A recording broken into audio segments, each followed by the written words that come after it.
No. Uh, Very good morning, sir. Good Very morning, good sir. morning. Can you hear me, Very sir? good morning. I think I am audible and visible. Yes, sir. Huh. So last time, Dr. Maulik Vyas talked about different schools Right. of Bharatiya Darshan, and he introduced us to variety of terminologies used Right. by the schools. Right, sir. Now, today he will talk about one or two schools in particular. That's what he said on Saturday. Right, sir. So there are few students, but they will certainly join us within a time. So we better start, sir. Okay, Okay. sir. So I hand over to you, sir. Yes, sir.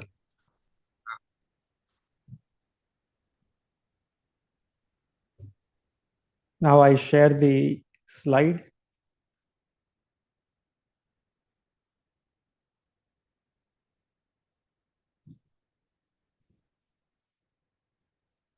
Okay. Is this on your screen? It is visible. Valid and invalid means of cognition of Uh, darshanas.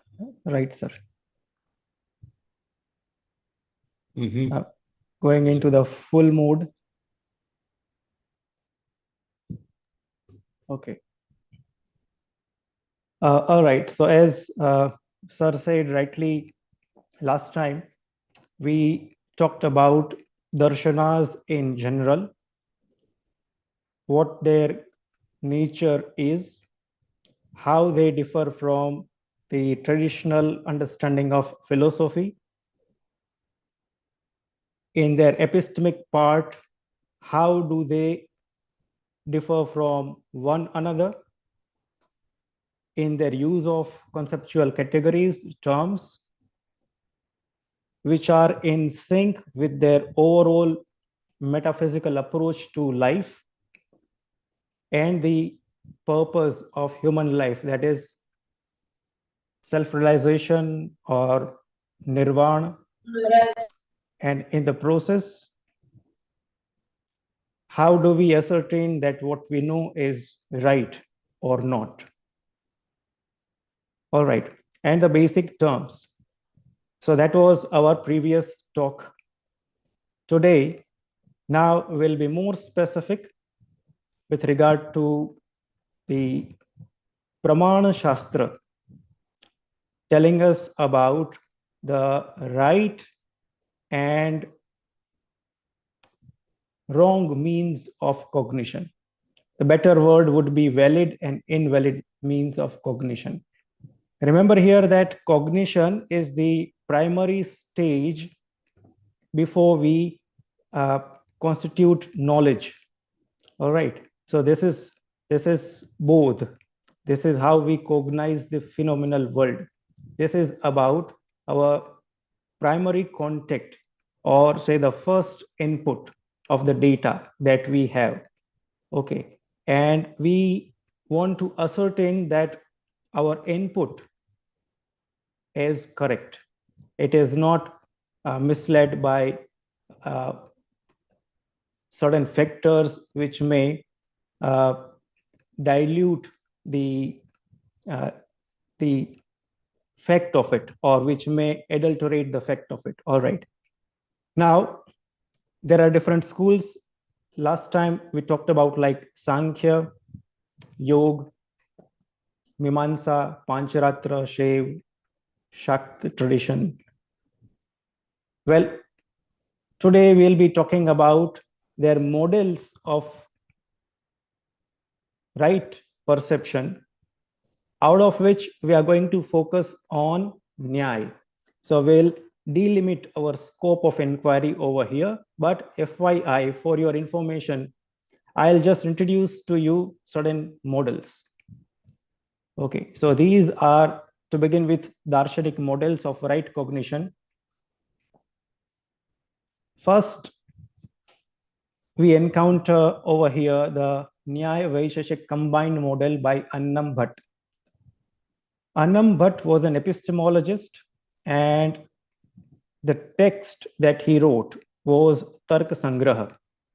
Now, it's a kind of staple text, a primer sort of. Anybody who wants to study the Indian epistemology would, in one or the other way, come across Annam Bhatta's text. You might have heard of Ram Narayan Vishwanath Pathak, great Gujarati scholar, critic, short story writer, essayist. He served as a professor in Gujarat Vidyapith in Ahmedabad, and primarily he was a professor of Pramana Shastra, and he deliberated much on this with the help of Annam Bhatta's text, and you can find that in his articles. And the way he approaches the Indian poetical issues of Dhwani and Rasa from the basis of Indian logic. Actually, that was my premise when last time to one question I responded that the Ras Mimansa, the Rasa Sutra of Bharata, given in Natya Shastra, may be approached and understood through the Indian logical system of the padarthas, the categories that we have from Nyaya school. All right. Now, over here, let us look at these terms that from the set of antakaranas, buddhi is one of the faculties. So in the set of antakarana, we have buddhi, man, chit, ahankar, and antasfuran. These 5 components lead us to gyan. Now, gyan here is in general sense, out of which buddhi is a deterministic faculty, that which helps us determine, which is twofold, based on memory, based on anubhav. Okay. Now, based on memory or smruti also includes antenatal traces. Now, this is where Indian philosophy differs from the West, that Indian philosophy holds no bones about the fact that sometimes it is irrational in its approach to understand the world, to understand the reality of the world. By irrational, what I mean is that it allows the dimension of the world which is strictly not speaking rational and irrational. See, the Indian logic or the Indian worldview does not operate in the binary mode. All right. We do not subscribe to the subject-object duality in the strictest sense of its principle. All right.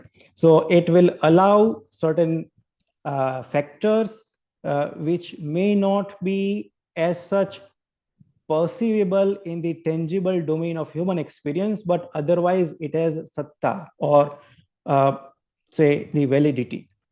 So antenatal traces is further divided into yatharth and ayatharth. Our memory may serve us correctly or not, and there would be certain parameters to judge that, but that is not right now our focus. From the perspective of empirical study, we want to focus on experience. See, Nyaya school, the school of logic, is an empirical school of study of logic. By empiricism, what we mean is that we accept that which is verifiable,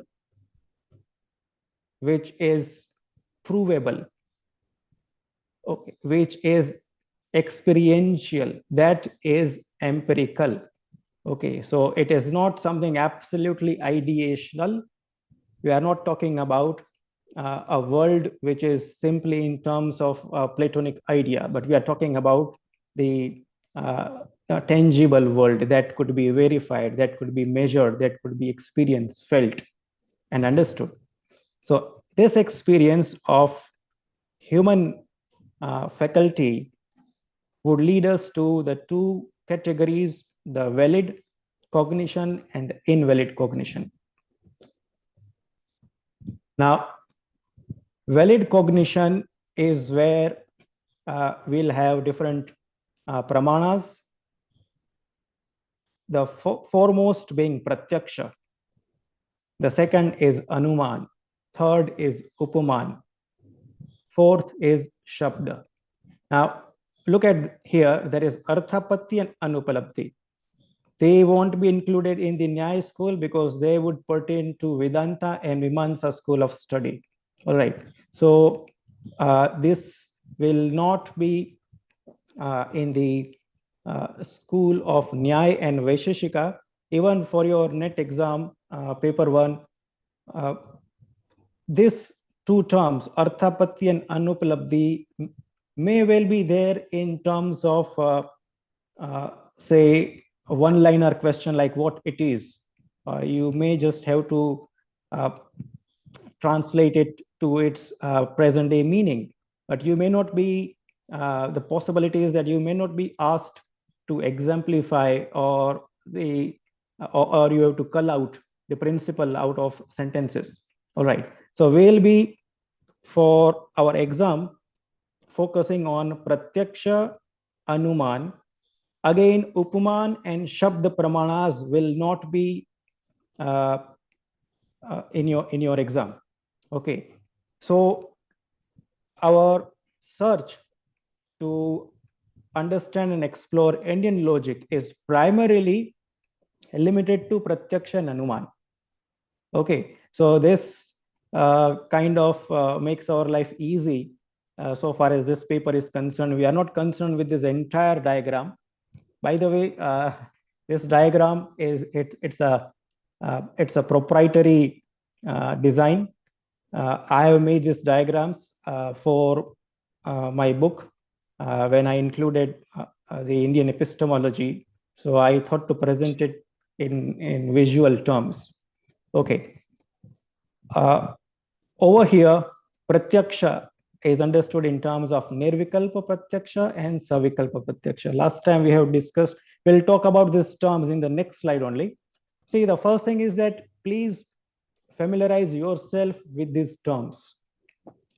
Unfamiliar or unknown, it may sound at present, but I'm sure with more familiarity and reading, this will become easy to categorize and understand them. Okay. In the category of anuman, one is swarthanuman and the other is pararthanuman. So swarthanuman is the inference for one's own self, which does not require the syllogistic deliberation. By syllogistic deliberation, I mean the pentalateral stages of pratigna, hetu, udaharan. We don't require that for swarthanuman. For pararthanuman, that is when we want to describe an inference to somebody else, when we want to prove an inference to the outer world, then we'll need certain method. And that method will include pratigna, hetu, udaharan, upnai, and nigaman. Okay, we'll come to this in a bit while. Next is aprama. So you see, all these darshanas have their theories of prama and aprama. So Sankhya would have its theory of prama and theory of aprama, and likewise each school would have different ones. Okay. In Nyaya, aprama would include sanshay, that is doubt, viparya, that is illusion, and tark, which is disputation over here. Okay. Moving on to the terms now. These terms, let us be more familiar with these terms once again. So abhav would mean non-existence. In the category of avidya, we have sanshay, that is doubt, viparya, that is illusion, swapna, dream, anadyavasai, that is indecision. So the data or the input coming from any of these means may not have the claims of validity. Okay. And they will be put in the category of non-knowledge.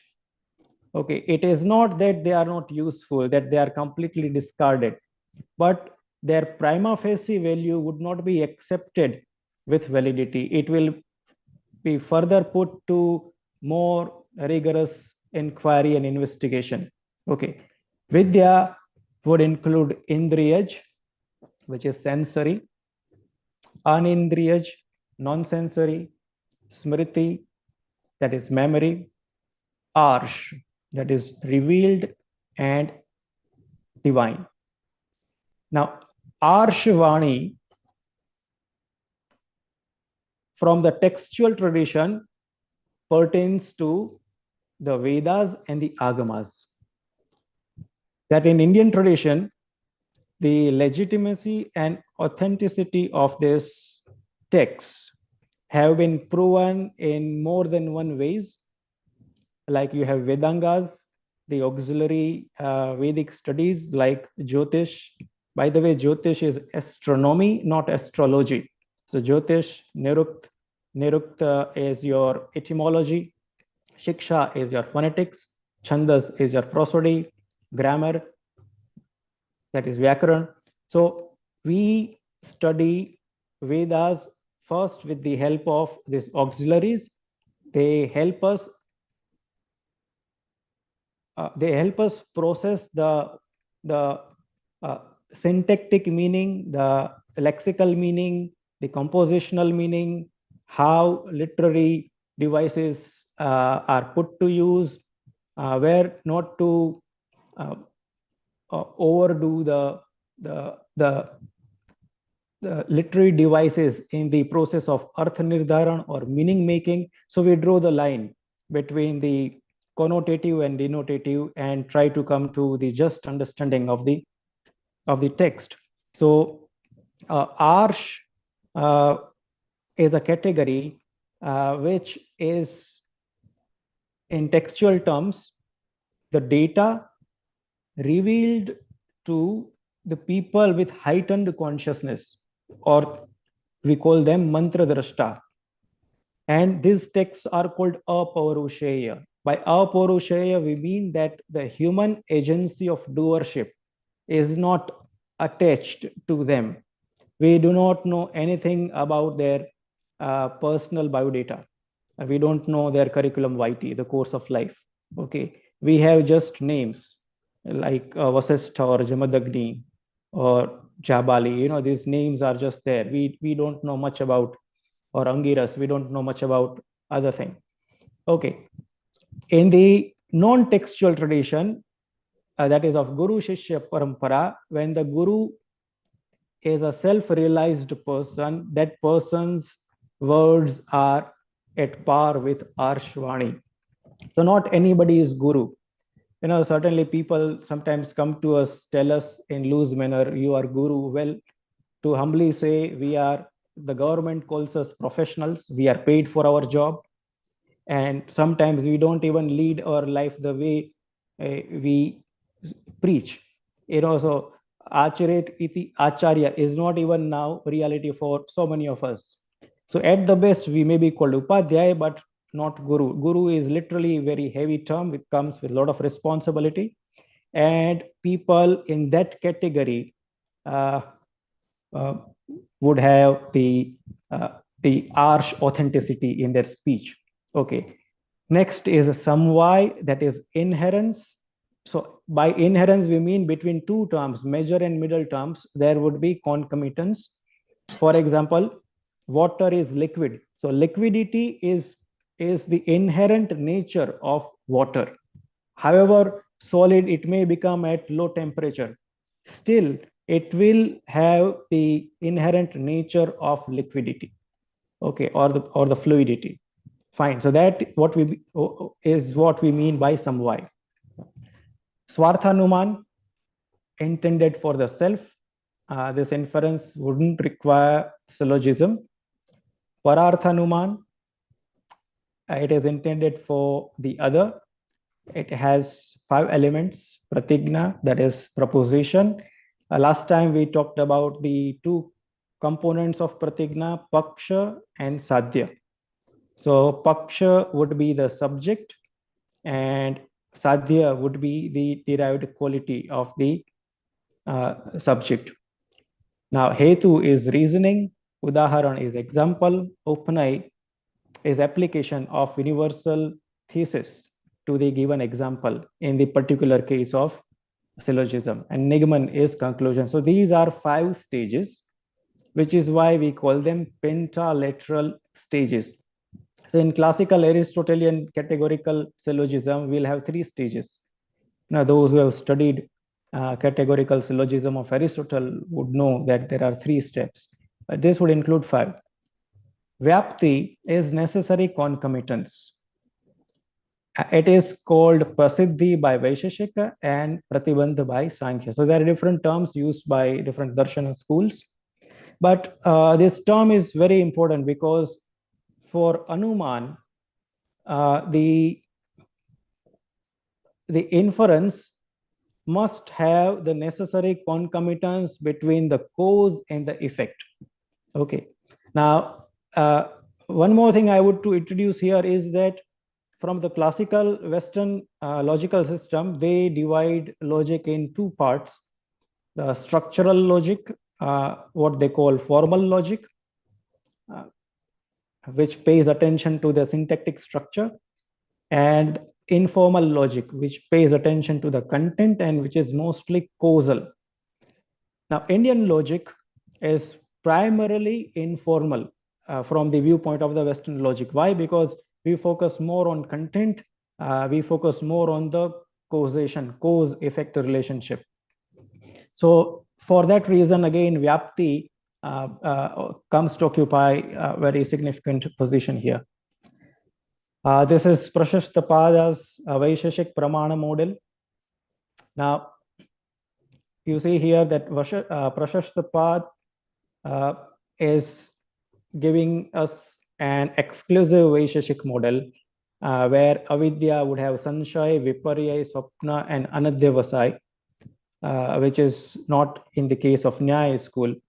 Vidya is then further divided into Indriyaj, Anindriyaj, Smriti, and Arsh, the same as before. In Indriyaj is Sarvagniya and Asarvagniya. Now, Sarvagniya would be omnipresent or omnipotent. Now, that is part of heightened consciousness that, say, this schools will sometimes by default assume certain yogic givens of heightened consciousness. So that is there. Asarvagniya means non-omnipresent or omnipotent would be Savikalp and Nirvikalp, as we have discussed in the previous one. Now, there is further division of Pratyaksha Pramana only. Okay, so let me go back to the previous slide. See, over here, in this Prama, we have Pratyaksha, all right, Anuman, Upman, and Shabda. And then we talked about Nivrikalpa and Savikalpa Pratyaksha. But on further inquiry, Pratyaksha is further understood for human beings. So we talked about Nirvikalp and Savikalp, but that was for the human beings. Okay, that was not for the category of Ishvara Pratyaksh. Again, I would say I am not qualified to speak on these terms. For example, I am not qualified to speak on the levels of language. We have Vaikhari, Pashyanti, Madhyama, and Para. So I am not qualified to speak on Para. That is not within my experiential knowledge. Okay, Paravani. But suffice it to say that whatever we study in, say, a Derridian school about deconstruction, that would pertain to the Vaikhari, the outward manifest speech, and written and spoken. The Indian linguists have divided different dimensions of language. Okay, so Vaikhari is there, Madhyama is there, Pashyanti, and so on and so forth. In the West, you don't see this categorization or dimensions of language. Likewise, even the Pratyaksha Gyan is put to 2 dimensions of Aishwarya and Prani, or of the living entities, which would have perception based on their limitations of sense organs. Now, Savikalp is further divided into Laukika and Alaukika. Laukika means worldly deterministic perception would include cognition that is had through the faculty of smell, faculty of taste, faculty of sight, faculty of touch, faculty of sound, and faculty of thought. So Granaj, Rasan, Chakshus, Sparsan, Shrotriya, and Manas would pertain to the worldly dimension. In the Alaukik category, we would have Samanya Lakshan, Jnana Lakshan, and Yogaj. So on further contemplation, when somebody perceives the essential qualities of an object, that would be, say, Samanya Lakshan. Gnana Lakshan would be when somebody perceives the utility and the further applications of the perception or the experience with insight into the nature of the substance or into the nature of the phenomenon. That would be Gnana Lakshan, that you know something inside out. And Yogaj, like last time somebody put question that whether we call the rasa experience, the aesthetic experience, in the category of Yogaj. No, we cannot, because it is in the Alaukik category, Yogaj perception, and the literary perception, the literary aesthetic perception is very much a worldly phenomenon.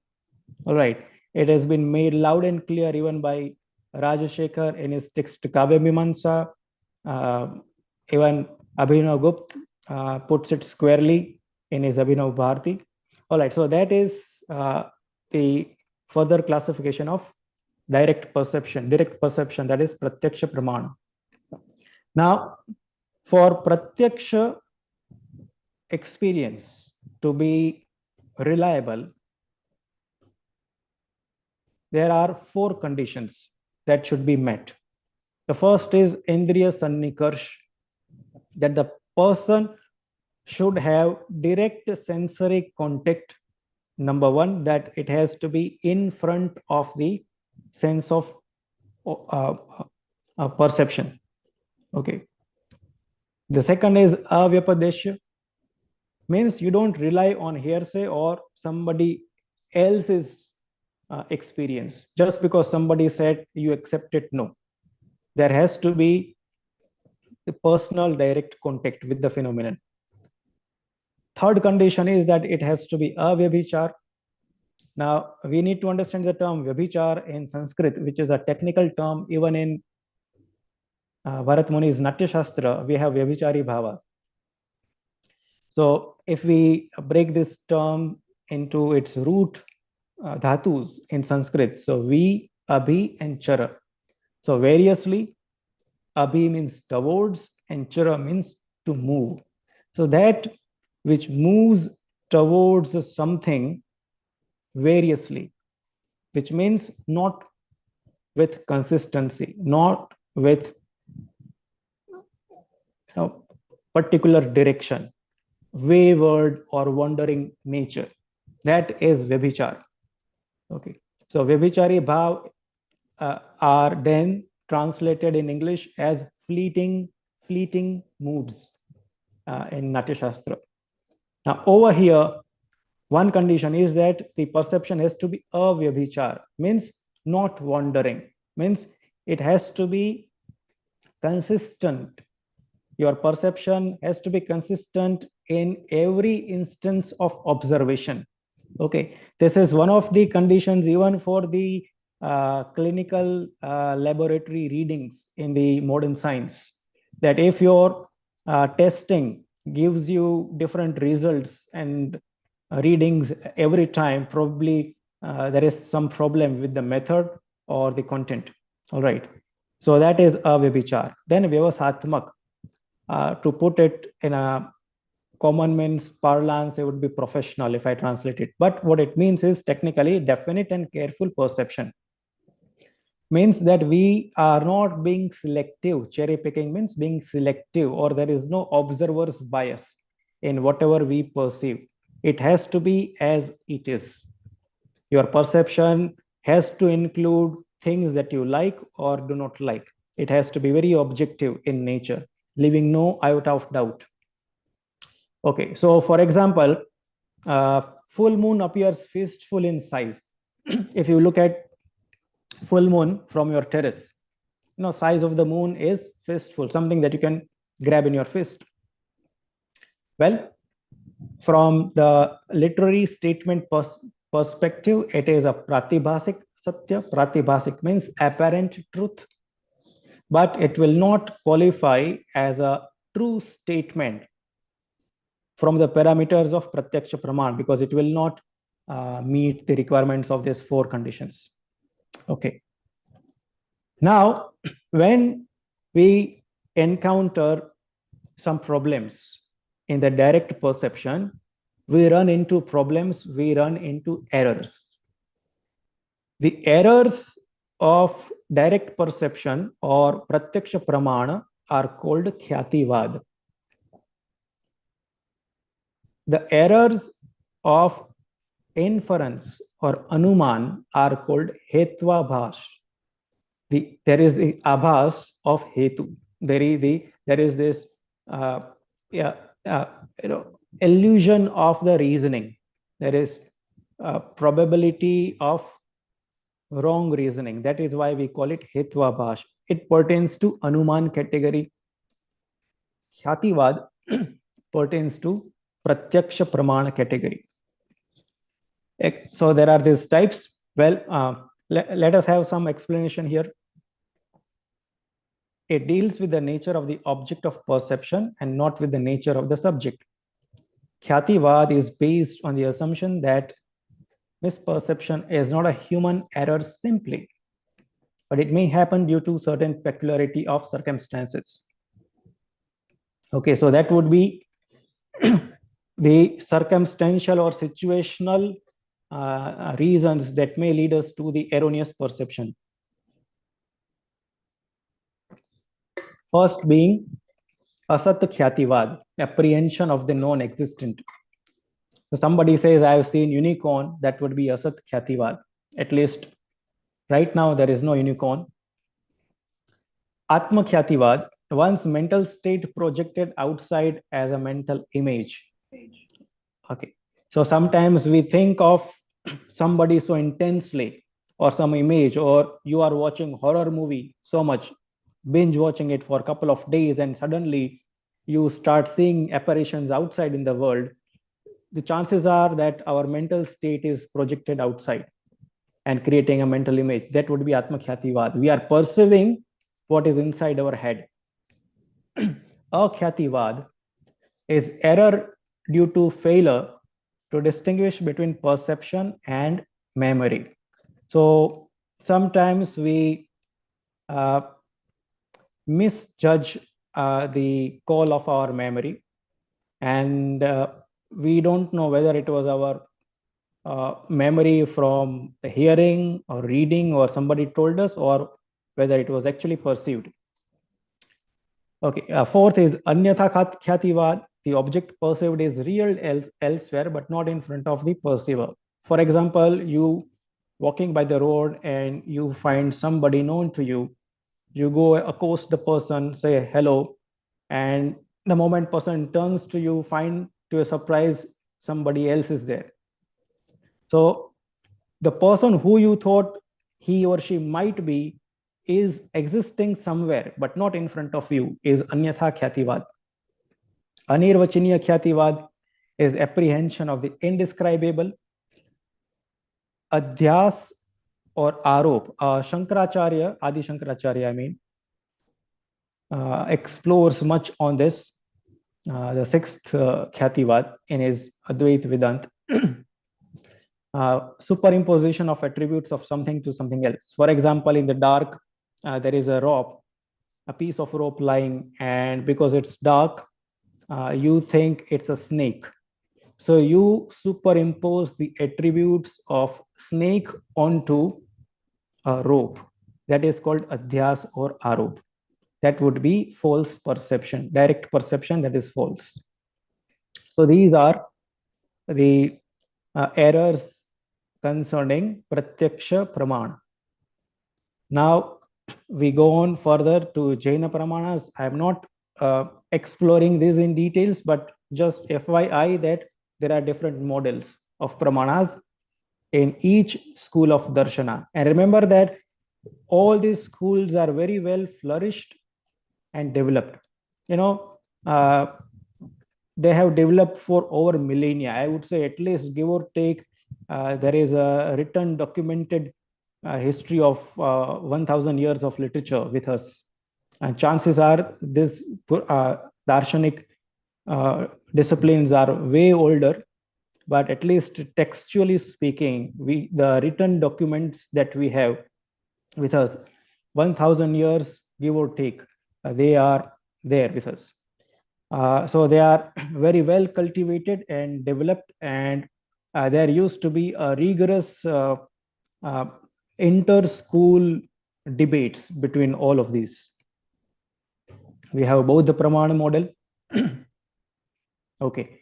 With this now, we come again to Annam Bhatta's model of Pramanas, and now we'll focus on Anuman. Anuman is the category from your net exam perspective, would be specially put into your Indian logic segment. So now we zero down to only one category, that is Anuman. We try to understand how it functions and its sub counterparts. Okay, well, before that, let us look into the 16 padarthas or categories of Nyaya. Now, these are discoursal devices. Okay, this is again for information, just to brief you about the Nyaya system in as much comprehensive terms as I can in the stipulated time. So we have pramanas, meaning instruments of cognition. Prameya, what we want to prove or disprove the object. Sanshaya is doubt. Prayojan is purpose. Drashtant is familiar example. Siddhant is established principle. Now, Siddhant is a peculiar category. Even in Mimamsa, Siddhant is held high. We don't formulate Siddhanta so easily. It takes a rigorous deductive and inductive study. Right. For example, after general and special theory of relativity, I forgot the years, 1913 and 15, which exactly for one. After long calculations and study, Einstein comes to a small sutra that you know, E is equal to mc square. Now that is Siddhanta, a principle that is so well established after careful study. Okay, Avayav is, it means members of syllogism.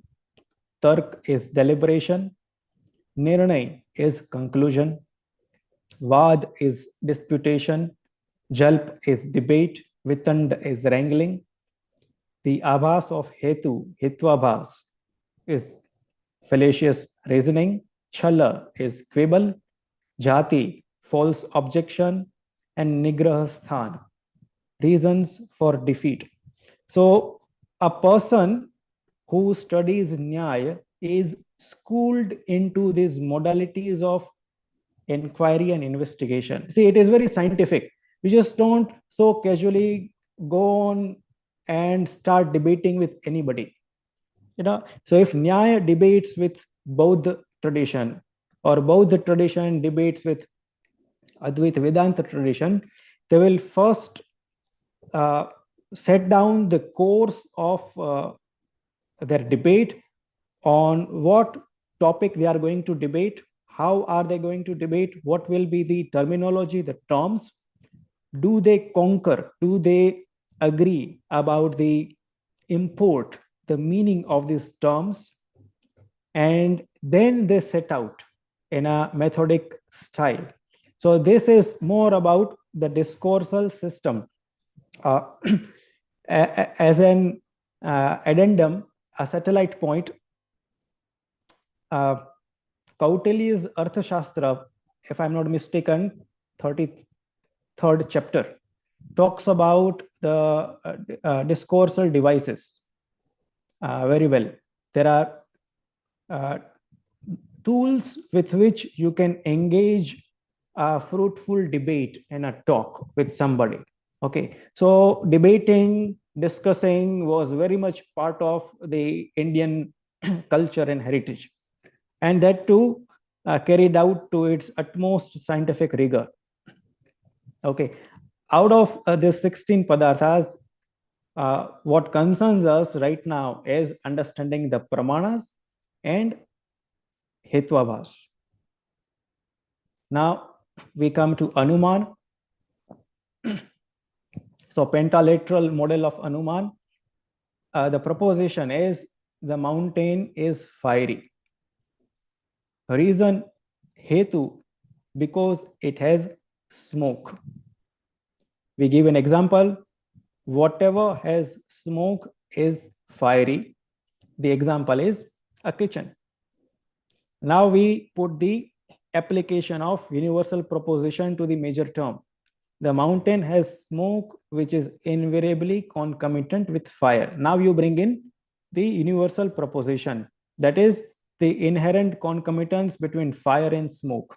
That is your upnaya. And your conclusion, hence the mountain is fiery. So this will be the method with which we do the anuman or inference.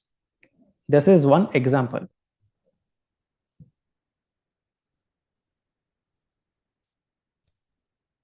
Okay, now fallacious reasoning concerning anuman.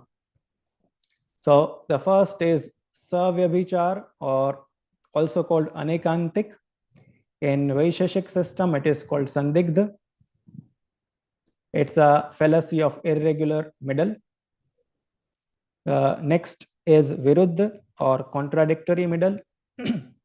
Viruddha hetvabhas. Third is sat pratipaksh, literally meaning counterbalanced. So it is a middle term that is contradicted by another middle term. Asiddha, that which cannot be proven. So fallacy of unproved middle. It has three kinds: Ashray Siddh, Swarupa Siddh, and Vyapyatva Siddh. Now, Savyabhichar and Asiddha would have subcategories, but it is not of immediate concern for the exam's perspective.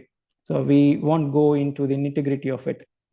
And Badit is non-inferentially contradicted middle. So let us look into some of these examples. So fallacy of irregular middle. Now these terms, I would urge you to find out what these terms are: major term, middle term, and minor term. Those who have studied, Tark Shastra, logic in your 12th standard probably would know, because I think Aristotelian logic, categorical syllogism is taught there. But this will do us good understanding. So what is major term? So major term is, for example, if I can see this. No, this won't allow me to pick. Okay, now look at all birds can fly in the sky. So ability to fly, the proposition which is shared by the first and the last term, that is major term. So ability to fly. So in the first statement and in the last statement, you can look at this word. Ostrich is a bird. Now, what is middle term? Middle term is shared by the first and the second proposition. So bird here is the middle term. Therefore, ostrich can fly in the sky. What is minor term? Minor term will exist in the middle proposition, in the second sentence, and in the third sentence. Okay, it is shared by the conclusion and the middle term. So that is where you have the word ostrich forming minor term. Now, the example is of irregular middle. Now, here the middle being bird doesn't give us the exact idea of the birds with flight and flightless birds, because there are flightless birds, and we know that ostrich cannot fly. Emu cannot fly, for example. The bird which got extinct, dodo, it couldn't fly. So there are flightless birds, and that we know. How do we know? Because that is in our direct perception. Our perception here counters Anuman. So this is an example of irregular middle. So we can say that this logic does not give us a valid inference. Look at the another example. All bipeds are rational. Sparrows are biped. Therefore, sparrows are rational. Well, here the middle term is inconsistent with the major term. It does not just prove that sparrows are rational, because that is not in our direct perception, and not all bipeds follow the major term. They would rather give us the proof that there are in animal world, birds and quadrupeds and bipeds. In the bird category, we will have species which are smart, but not all the ones which are smart. For example, if I were to write crow instead of sparrow, then I would have to accept it, because crow as a biped is a rational bird. Okay, it can count up to 9, and now with modern scientific study, it is found that crow as a bird is more intelligent and wiser than other species of birds. Anyways, but this is an example with sparrows, and they are not rational ones, as they are not in our direct perception to be so. The example of Viruddh, contradictory middle. So sound is eternal. Now, eternal here is what we suggest here because it is produced. So our subject is sound, and the quality that we want to ascertain, eternal, being eternal. Now it is contradicted. Well, why? The reason is that which is eternal cannot be produced. So in this statement, the middle term eternal stays contradicted by the word produced. So we say that this is the example of contradictory middle. Sat Pratipaksha would be an example where middle term is employed in both affirmative and negative sense. For example, sound is eternal because it is audible. And the next statement, sound is non-eternal because it is produced like a pot. Okay. So the effect of sound being eternal is both poised and counterpoised in these two statements. So this becomes an example of counter argument, where what is proposed is disposed in the next sentence.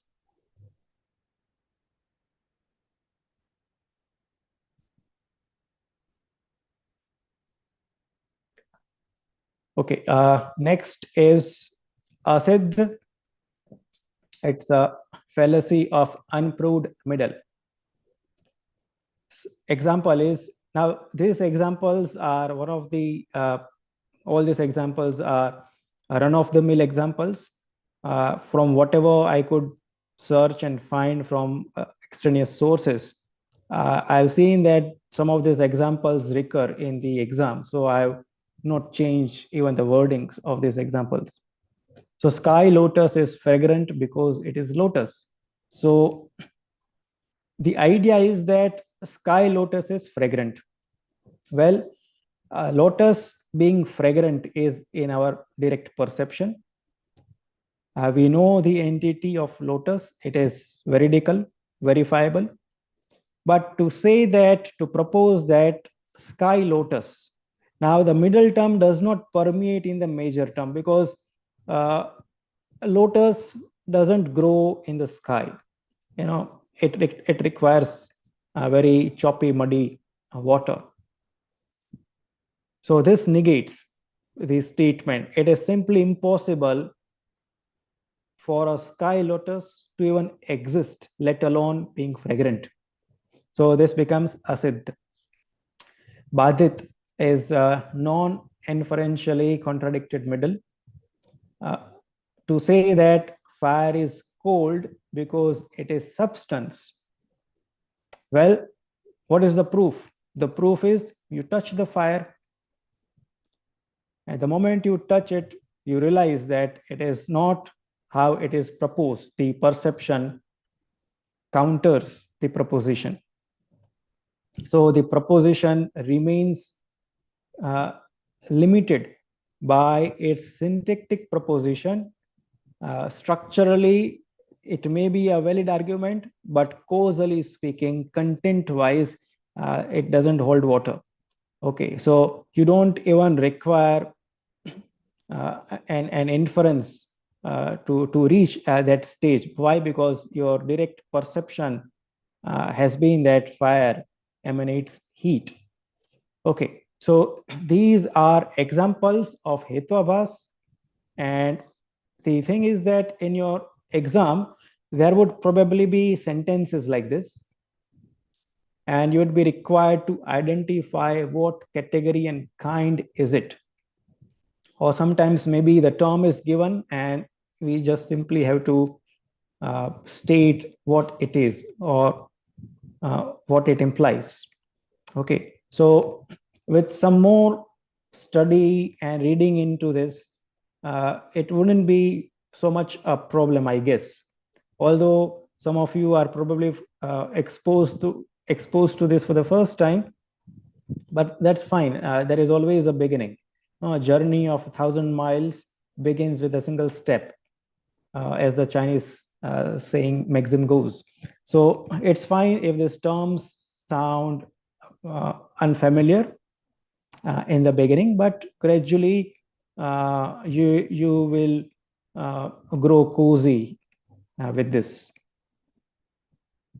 Okay, so this is primarily about the Pratyaksha and Anumana category. Now, there are some books. I come to this part where last time somebody mentioned whether some books are there. So yes, practically this brings to the closure to our talk. There are models. Out of these models, we are concerned with the Nyaya model.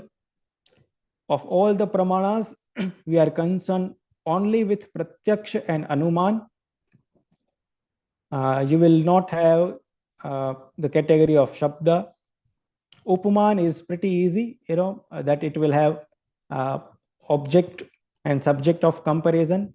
For example, say simile. So simile, for example, you say somebody's action is like a valorous a lion in the jungle. The king's action is like valorous action of the lion in the jungle. So you are comparing. It is an analogy. Okay. So your Upameya is the king. Your Upaman is the valorous lion in the jungle. So you identify that, and that has to have the samanya, the shareable quality between the Upmeya and the Upman, and that would justify the analogy. But Suffice it to say that for exams purpose, Pratyaksha and Anuman would be the two category from the valid means of cognition, which makes case for you in your exam. These are the terms. We just know that these are different models. The categories, the components which are essential for direct perception to be reliable. The errors concerning the direct perception. You may have an example of one of these, and you may be asked to identify what kind of error that is. This is another model from Arhat tradition, Bauddha tradition, coming back again to the Nyaya model.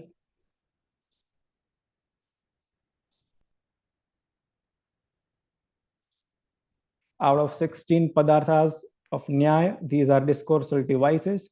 We are here concerned with the Pramana system and the errors in direct perception and inference. We talked about the 5 stages of Anuman,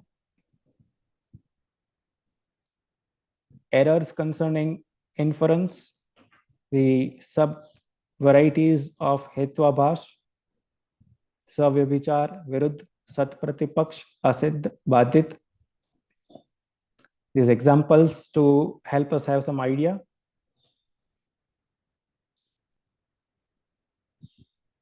And these books. I would recommend, please have Tark Sangra. It should be easily available. It is in Hindi by Ramlal Verma, in English by B.L. Atreya, and in Gujarati also you have by Vasant Parikh. Vasant Parikh was a great, I would say, from the modern times, scholar and epistemologist. And he was quite an authority on Upanishads. Okay, so Tark Sangra is available in all these 3 languages. Have your pick.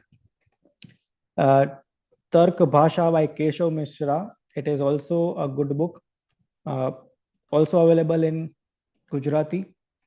You can get them online. I think they would be available, and Gujarati texts are still available if you are in Ahmedabad. So you can go to these places or Gujarat Vidyapeeth for sure. Over here, I would recommend also Professor Kapil Kapoor's Literary Theory, Indian Conceptual Framework. Now, this book will give you an overarching understanding of Indian knowledge system. So it will be a great help to you even for your study in Indian poetics, and it will prepare you with the Indian concepts. Conceptual categories will become clear to you. C.V. Mehta's Shabdartha Shastra is another good book. It has come from Parshva Prakashan. It's in Gujarati. I've taken liberty to include my book. If you can see this, this is the book. It was published around 2022. And I have tried to include the theory part majorly of all these darshana systems, their causalities, their causation, and the pramanas and the apramanas. This would be available on Amazon, I guess. Yes, Amazon and Flipkart, it is there. Now, for further study, those who are actually interested to read and explore Indian philosophy in greater detail, these are books forever, I would say, because every single person mentioned in this list, they are, I would say, absolute authority. So Betty Hyman, Indian and Western philosophy, a study in contrast. I think you'd be able to find them, these books, two books by Betty Heyman on Internet Archive. Jain Mohanty, Classical Indian Philosophy. It's a good book to have. Ramakrishna Puligandla, Fundamentals of Indian Philosophy. It's from D.K. Printworld. That would be a good book. Recent one, 2008. P.T. Raju. Even people like Amir Dev, and I have heard from Professor Amir Dev and Professor Professor Kapil Kapoor mentioning Jain Mohanty and P.T. Raju to anybody who would like to read about Indian philosophy in detail. An Introduction to Comparative Philosophy. These two books by P.T. Raju, Structural Depth of Indian Thought and Introduction to Comparative Philosophy. Now, the first one, Structural Depth, is specifically about the Pramana Shastra, Indian logic, so to say. Okay, so I've wound up my session a bit early, and I guess that's it from me this time. Again, the teaser from the Upanishad. Okay, thank you very much, sir. It was a very enlightening session, and you cannot sleepwalk this kind of session. You have to be conscious or aware every minute of it. Otherwise, you would lose what the speaker is saying.